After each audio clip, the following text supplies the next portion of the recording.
I never imagined I'd be telling this story. And I never thought I'd be the kind of woman who could do something like this, but the truth is sometimes you don't realize what you're missing until someone else gives it to you, until someone else makes you feel things you convinced yourself weren't that important. That's how I ended up here, breathless, trembling with a man who wasn't my husband pressing against me. "It's too much. Please go slow," I whispered my voice. Shaky because he was so much bigger than my husband.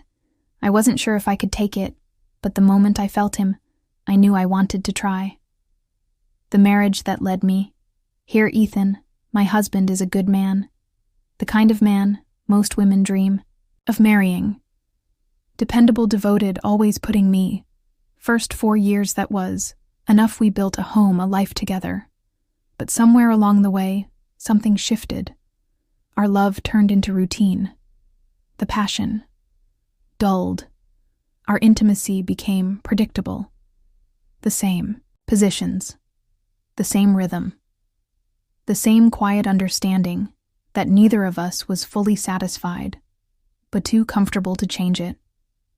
I never thought about being unfaithful. Never even let the idea cross my mind. Until his name was Damien. He worked with Ethan. Tall, self-assured, the kind of man who carried himself like he knew exactly what he was capable of. I noticed him from the moment we met, the way his gaze lingered just a second too long, the way his voice dropped slightly when he said, "My name," the way he always stood just a little too close, the way his fingers would brush against my skin. When my husband wasn't looking, I told myself it was harmless, that it was nothing. But deep down I liked the attention, and over time the tension between us became impossible. Twenure. The stolen glances, the lingering touches, the smirk he gave me when he caught me blushing. It was wrong. I knew it was wrong, but I didn't stop it. And then one night, I didn't stop him. The night I gave in. Ethan was out of town for work. 3 days. 3 nights. And on the very first night, Damon texted me drinks. I knew exactly what that meant.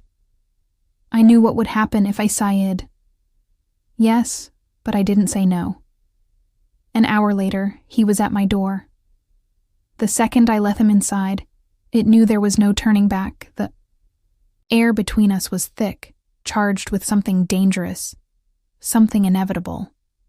I didn't even have the chance to overthink, because the moment the door shut behind him, Damien had me pin against it, his lips crashing into mine, and I let him. God help me. I let him. Heck, he said me like he had been starving form, like he had been waiting for this. As long as I had, his hands were rough, his body burning against mine. By the time we reached the bedroom, I was already trembling, desperate.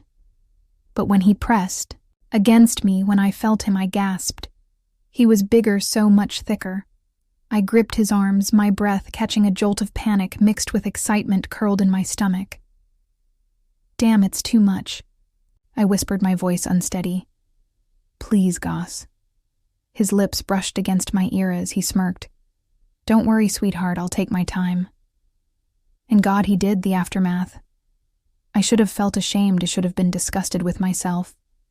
But as I lay there, afterward, my body, still humming, my breath uneven, I felt something else entirely: relief, satisfaction, like I had finally been seen. Like I had finally been wanted the way I had always craved. Damien traced fingers along my thigh, watching me with that same smug smirk. "You okay?" I let out a breathless laugh. "I don't think I can walk." He chuckled. "I'll take that as a compliment." And the worst part, I knew. This wouldn't be the last time. Because now that I had felt what it was like to be truly satisfied, I didn't know if I could ever go back. The guilt that came years later. For years I buried the memory. Convinced myself it was just a mistake, that it didn't mean anything. After all, Ethan never found out. Our marriage stayed intact. Life moved on, but late at night, when Ethan was asleep beside me, I couldn't stop thinking about him. Every time my husband touched me, I remembered Damien's hands. Every time Ethan moved inside me, I felt the difference. The intensity and eventually the guilt started to eat me alive. Because no matter how much I loved my husband, no matter how faithful I had been since that night missed it, I wanted it again. But this time I wanted it with my husband. The confession that changed everything.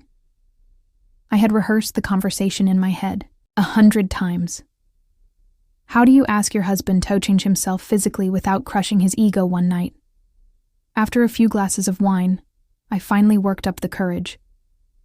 Ethan was sitting on the couch watching TV when I curled up beside him, tracing my fingers over his chest. Baby, I murmured. He turned to me, kissing my forehead. Yeah. I hesitated. My heart pounded. I almost backed out, but then I thought about never feeling that kind of pleasure again, and I couldn't do it. Taking a deep breath, I whispered, "You think we should explore some options to make our sex life better?" Ethan frowned, his expression darkening. "You're not happy?"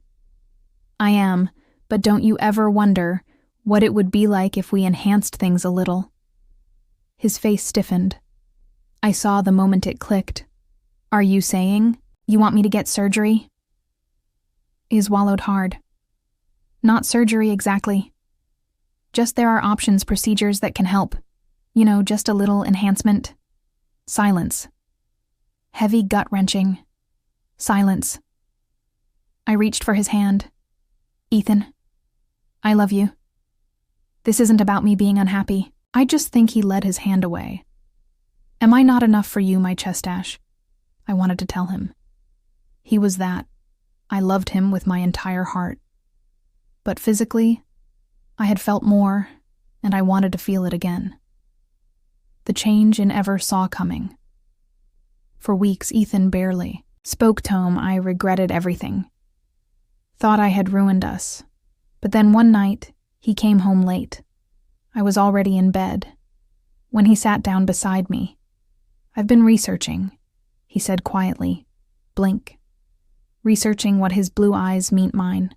Serious enhancement procedures. My breath caught. "Ethan, you don't have to." I want to. Interrupted. "If it'll make you happier, I want to try." Emotions swelled in me. I didn't deserve this man, his love, his willingness. But I wasn't going to stop him, because deep down I wanted this. The process took months.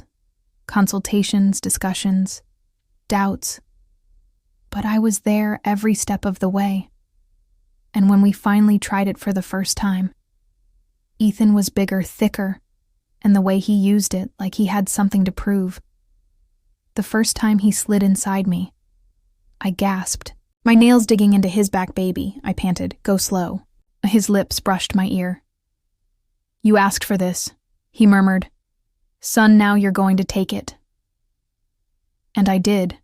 Every inch, every deep, mind-numbing stroke. By the time we were done, I was shaking, breathless, completely wrecked.